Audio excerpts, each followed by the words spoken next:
അപ്പോൾ പൊതുവേ നമ്മൾ ഈ ലോ ഫീസ് എന്നൊക്കെ പറയുമ്പോൾ നമ്മുടെ മൈൻഡിൽ ഇപ്പോൾ 2.5 ലാക്സിൻ്റെ കാര്യം പറഞ്ഞു.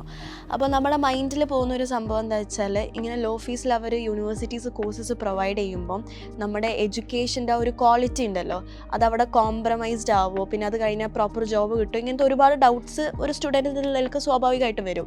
അപ്പോൾ ആക്ച്വലി അതിൻ്റെ സത്യാവസ്ഥ എന്താണ്? ഒരു എഡ്യൂക്കേഷൻ്റെ കോംപ്രമൈസ് അവിടെ വരുന്നുണ്ടോ ക്വാളിറ്റിയിൽ? നമ്മളിപ്പോൾ യൂറോപ്പിലേക്കൊക്കെ ഉള്ള ഒരു എൻട്രി നോക്കുമ്പോൾ 2 ടൈപ്പ് ആൾക്കാരുണ്ട്.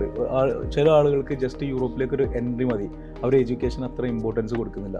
പക്ഷേ വേറെ ഒരു കാറ്റഗറി എന്ന് പറഞ്ഞാൽ അവർക്ക് നല്ലൊരു യൂണിവേഴ്സിറ്റിയിൽ നല്ലൊരു കോഴ്സ് ചെയ്ത് അവിടെ സെറ്റിൽ ആവണമെന്നുണ്ട്. ഇവർക്ക് 2 പേർക്കുള്ള ഓപ്ഷൻ ഉണ്ട്. പക്ഷേ യൂറോപ്പിൻ്റെ സ്പെഷ്യാലിറ്റി പറഞ്ഞാൽ course fee compare to other countries വളരെ കുറവാണ്. അപ്പം നമുക്ക് യൂറോപ്പിലേക്ക് ഒരു എൻട്രി നോക്കുന്ന ആളുകൾക്ക് ഡെഫിനറ്റ്ലി അത് ബെനിഫിഷ്യൽ തന്നെയാണ്. കാരണം ചെറിയൊരു പൈസയിൽ അവർക്ക് യൂറോപ്പിലേക്കുള്ളൊരു എൻട്രി കിട്ടും. പക്ഷേ ഈ പഠിക്കാൻ പോകുന്ന സ്റ്റുഡൻറ്റ് അവരുടെ ഒരു മെയിൻ എയിം നല്ലൊരു സ്റ്റഡീസ് ആണെന്നുണ്ടെങ്കിൽ അവർക്ക് ഓപ്റ്റ് ചെയ്യാൻ പറ്റുന്ന ഒരുപാട് നല്ല നല്ല റാങ്ക്ഡ് പബ്ലിക് യൂണിവേഴ്സിറ്റീസ് ഉണ്ട്, അതായത് ഗവൺമെൻറ് യൂണിവേഴ്സിറ്റീസ് ഉണ്ട്. അവിടെ കോഴ്സ് ഫീ എല്ലാം വളരെ കുറവാണ്. പക്ഷേ എല്ലാ നല്ല ഇൻഫ്രാസ്ട്രക്ചേഴ്സും അതുപോലെ മോഡേൺ ഫെസിലിറ്റീസ് ഒക്കെ അവിടെ അവൈലബിൾ ആണ്. അപ്പോൾ ഫീസ് കുറവാണെന്ന് വിചാരിച്ച് ക്വാളിറ്റിയിൽ എവിടെയും ഒരു കോംപ്രമൈസ് വരുന്നില്ല.